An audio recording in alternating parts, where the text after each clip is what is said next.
হাদিসের ব্যাখ্যার দিকে লক্ষ্য করলে দেখা যায় জান্নাতে যাওয়ার পথ দুইটার। প্রথম নম্বর পথ হলো আমর বিল মারুফ আর নাহি আনিল মুনকার। এক নম্বর হচ্ছে আমর বিল মারুফ, দুই নম্বর হচ্ছে নাহি আনিল মুনকার। এক নম্বর হলো আমর বিল মারুফ। জান্নাতে যাওয়ার প্রথম নম্বর পথ হচ্ছে আমর বিল মারুফ। আমর বিল মারুফ কাকে বলে? এটা হলো আরবি শব্দ। আমর বিল মারুফ বলা হয়, যদি সংক্ষিপ্তভাবে অর্থ করি তাহলে হচ্ছে সওয়াবের কাজ করা। আর যদি এর ব্যাখ্যা পরিভাষা ব্যবহার করি তাহলে অর্থ হবে যে আল্লাহ এবং তার রাসূল যেই পথ অবলম্বন করতে বলছে, যেই কাজ করতে বলেছেন, আদেশ করেছেন, সেই কাজ সেই পথ অবলম্বন করাকে আমর বিল মারুফ বলা হয়, অর্থাৎ সওয়াবের কাজ অর্জন করতে বলেছেন। দুই নম্বর হলো নাহি আনিল মুনকার।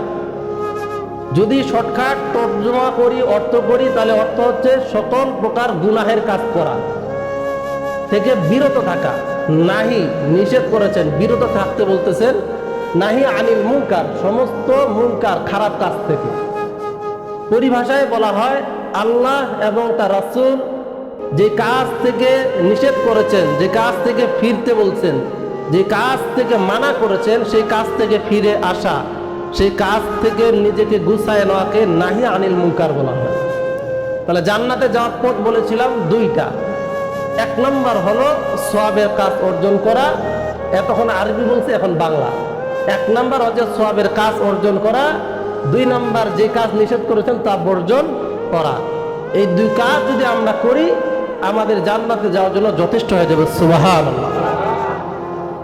এখন সওয়াবের কাজ আর গুনাহ বর্জনের কাজ উত্তম কোনটা, সবচেয়ে ভালো কোনটা? একটু যদি আমি ব্যাখ্যার সাথে বলি উত্তরটা আপনারাই বলতে পারবেন। আসুন আমরা ব্যাখ্যার সাথে শুনি। মনে করেন একজন মানুষের আমলও আছে, গুনাহও আছে। আরেকজন মানুষের আমল কম, গুনাহ কম। আবার একজন মানুষের আমল নাই, আমল কম, গুনাহ একেবারেই নাই। মানুষ হয়ে গেল কয়টা? তিনটা। এক নম্বর, লোকটার আমলও অনেক বেশি, সে তাহাজ্জুদ পড়ে, নফল ইবাদত করে, পাঁচ ওয়াক্ত ইবাদতও করে, পাশাপাশি তার গুনাহ এরকম, সে জেনা করে, সে চুরিও করে, সে ডাকাতিও করে, বরাবর তার গুনাহ এবং আমল। আরেকজন মানুষের আমল কম, শুধু পাঁচ ওয়াক্ত নামাজ পড়ে আর বাকি কোনো নফল ইবাদত সে করে না, কিন্তু তার গুনাহ কম।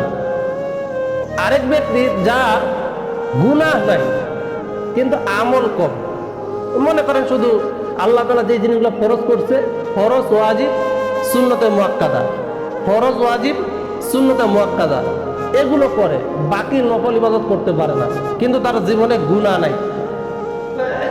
এখন ভালো মন্দ বা উত্তম অনুত্তম আমরাই বলতে পারবো যে সর্বশেষে যেটা বললাম, যার আমল কম কিন্তু গুনাহ নাই, এই হচ্ছে উত্তম। কারণ যদি আপনার আমল কম হয়, আমল কম নিয়ে আপনি জান্নাতে যাওয়ার একটা সম্ভাবনা আছে।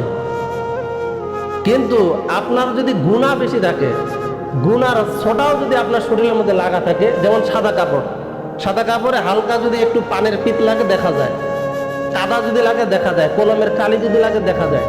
তো এরকম সিটা পরিমাণও যদি আপনার শরীরে, আপনার বডিতে, আপনার জিন্দগিতে গুনাহ থাকে, তাহলে এই সিটাওয়ালা গুনাহ নিয়ে আপনি জান্নাতে জীবনে যেতেই পারবেন না।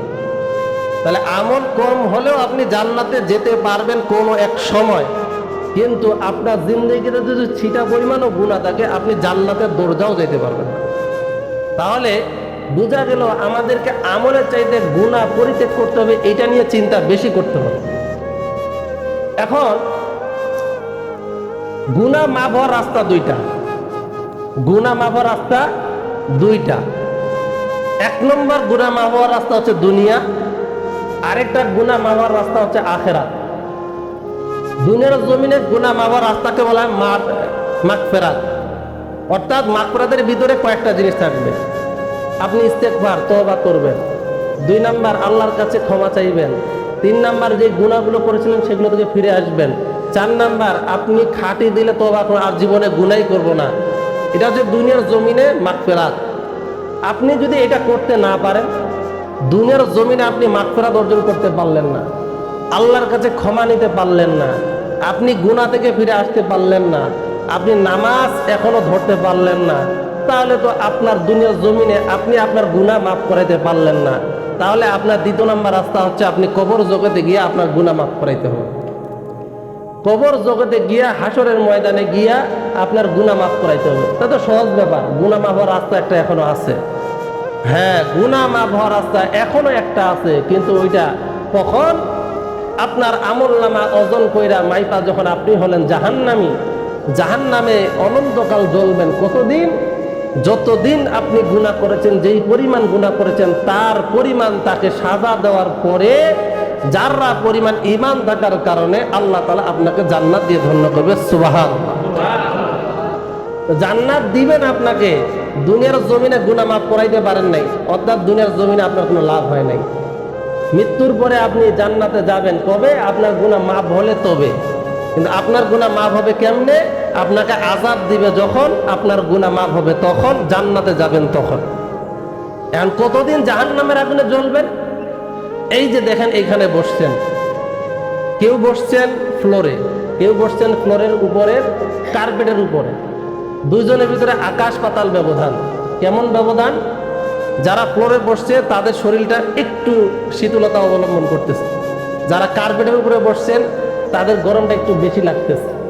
আমি চেয়ারে বসছি, আমারটা আরেকটু বেশি লাগতেছে। তো এই যে ক্যাটাগরি, এখানে একজনের যারা কার্পেটে আসছে তাদের মন চাইতেছে আমি একটু ফ্লোরে যাই, আমার কার্পেটে আর মনে হয় বেশি থাকতে পারবো না।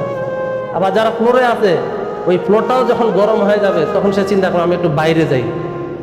তো এই দুনিয়ার জমিনে আমরা এক জায়গা থেকে আরেক জায়গায় যাওয়ার চেষ্টা করতেছি, গুনাহ সহ্য করতে পারবো না এই জন্য। তো আপনি যখন জাহান্নামী হবেন, আপনি যদি জেনায়ের কারণে জাহান্নামী হন, তাহলে আল্লাহ তাআলা আপনার জন্য একজন জেনাকারী মহিলা তৈরি করে দিবে সামনে আগুনে, আর আপনারে বলবে এখন জেনা কর, কত পারবি কর। আপনি জেনা করতেই থাকবেন, এখানে জেনা করতেই থাকবেন। কার সঙ্গে? আগুনের দ্বারা তৈরি একজন রমণীর সঙ্গে। এই আগুনের সাথে আপনি জেনা করবেন। জেনা করতে গেলে আপনার হাতেরও দরকার আছে, পায়েরও দরকার আছে, বডির সাথে অ্যাডজাস্ট হওয়ারও দরকার আছে। আছে কিনা? এই আগুন কি আপনি সহ্য করতে পারবেন? এটা দেখলো আপনার। এটা যারা আমরা সুদ ঘুষ খাইছি এদেরকে কি হবে? যারা এই গুনায় আমরা জড়িত, কারণ আপনি সুদ খাইছেন, ঘুষ খাইছেন, অন্যায় করছেন, আবার নামাজ পড়ছেন, মনে করছেন যাওয়ার সংসারে জান্নাত। না না না, ওই যে দুনিয়ার জমিনে একটা রাস্তা, মরার পরে আরেকটা রাস্তা। দুনিয়ার জমিনে রাস্তা হলো আপনি তওবা করছেন, এখন তওবা করেন নাই, সুদও খাইছেন, নামাজও পড়ছেন, ঠিক আছে, মরার পরে আপনার গুনাহ মাফ হবে কেমনে? আপনাকে আগুনের কূপের মধ্যে ফেলা হবে। সে আগুনের কূপের মধ্যে আপনি সাঁতার কাটতে কাটতে কিনারায় আসবেন, ফেরেশতা লাঠি দিয়া ঘুতা মাইরা আবার মাঝখানে দিবে, আবার ওইখানে আপনি হাবুডুবু খাবেন, আগুনে জ্বলবেন, আবার সাঁতার কাইটা কাইটা কিনারায় আসবেন, আবার লাঠি দিয়ে ঘুতা মারবে। এটা একদিন নয়, 2 দিন নয়, যেই পরিমাণ সুদ খেয়েছেন, যেই পরিমাণ ঘুষ খেয়েছেন, তার পরিমাণ যত গুনার সাজা হয়, ওই পরিমাণ আপনাকে ওই কূপের মধ্যে জ্বালানো হবে। পারবেন কি? পারবেন। হ্যাঁ, আপনি জান্নাতে যাবেন কবে? গুনার পরিমাণ সাজা শেষ হবে যবে। তাহলে কতদিন? অনন্তকাল। এরপরে মনে করেন যারা ভাইয়ের হক নষ্ট করেছে, যারা মানুষের জমি দখল করে খেয়েছে, তাদেরও গুনাহ মাফ হবে কবে? দুনিয়ার জমিনে যদি তওবা করে তবে। আর যদি দুনিয়ার জমিনে না করে, আরেকটা রাস্তা আছে, হাসরের ময়দানে জাহান্নামে আগুনে জ্বলে জ্বলে তার গুনাহ মাফ হবে। কতদিন? শাস্তিটা কেমন হবে? ভাইয়ের হক নষ্ট করলেন, জমিগুলো দখল করে নিলেন, নিজের নামে নামকরণ করে নিলেন, কিন্তু হকদার ছিল তারাও। তার মালিক, তার সম্পত্তি আপনি নিছেন। আল্লাহ রাব্বুল আলামিন আপনাকে হাসরের ময়দানে ওই সম্পত্তিগুলোকে বিশাল বিশাল আকারে বানাইয়া আপনার শরীরের উপরে চাপাই দিবে, আর আপনি নিচে দাপতেই থাকবেন। কতদিন? যত পরিমাণ সম্পদ আপনি অর্জন করেছেন মানুষের কাছ থেকে, তার সাজা যতদিন হবে, যেই পরিমাণ হবে, ততদিন আপনাকে এই শাস্তি দেওয়া হবে। এরপর যেই মহিলারা বেপরদায় চলতো, ল্যাংটা পরিবেশে চলতো, তাদেরও শাস্তি হবে কেমন? তাদের স্তনের মধ্যে লোহার বেরি কাটা ঢুকাইয়া, দুই হাতের মধ্যে বেরি না, স্তনের মধ্যে, এই যে আমরা মাছ মারি না বড়শি দিয়া, এই বড়শির যে কাটা আছে, এই রকম কাটা লোহার আগুনের বানাইয়া তার স্তন, দুই স্তনের ভিতরে ঢুকানো হবে, দুই হাতের মধ্যে না, দুই স্তনের মধ্যে ঢুকাইয়া তাকে ঝুলায় রাখা হবে। আর নিচ দিয়া, লজ্জা স্থান দিয়া আগুনের লোহার, আগুন উত্তপ্ত গরম লোহা তার লজ্জা স্থান দিয়ে ঢুকানো হবে আর বের করা হবে। তার এই শাস্তি হবে কতদিন? দুনিয়ার জমিনে তার গুনাহ মাফ করাইতে পারে নাই, জেনা করছে, বেপরদায় চলছে, এর কারণে সে জাহান্নামী হইতে, গুনাহ ততদিন পর্যন্ত মাফ হবে না যতদিন তার সাজা পরিমাণ আযাব দেওয়া হবে না। তাহলে আমাদের গুনাহ মাফ করে জান্নাতে যাওয়ার পথ